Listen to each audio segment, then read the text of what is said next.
Alors que le monde entier se rassemble en masse sur les réseaux sociaux pour montrer leur soutien à Charlie Hebdo, le magazine satirique impliqué dans la fusillade qui a fait 12 morts, certains, cependant, ont montré moins de soutien, comme The Financial Times qui a écrit un éditorial quelques heures après l'attentat. Il disait que Charlie Hebdo s'est toujours moqué des musulmans français trop souvent. Il y a eu des irresponsabilités éditoriales. Quand on regarde certaines couvertures du magazine, oui, effectivement, Charlie Hebdo aime s'en prendre aux prophètes et choquer les fondamentalistes islamiques, comme une caricature pour une couverture de l'hebdo représentant le prophète Mohammed être en train de rouler une pelle à un journaliste de Charlie.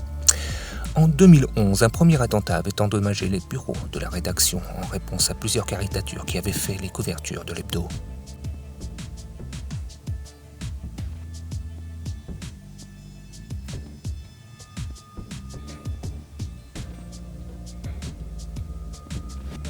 Mais aucune politique ou religion n'est à l'abri du sarcasme et du satire du magazine, et ce, avant même que Charlie ne devienne Charlie Hebdo. Son prédécesseur, Harakiri, s'était fait interdire par le ministère de l'Intérieur à la suite d'une couverture se moquant de la mort du président Charles de Gaulle en novembre 1970. De retour avec un nouveau nom en 1992, Charlie Hebdo s'est impunément moqué des juifs, des chrétiens, des présidents et même des célébrités.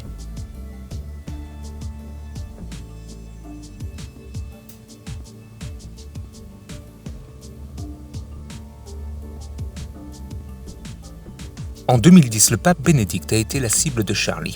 Concernant les vues que le Vatican a sur les contraceptifs, le pape est alors représenté avec un préservatif à la place d'une hostie en disant « Ceci est mon corps ». En 2013, il a encore fait une couverture juste après avoir démissionné.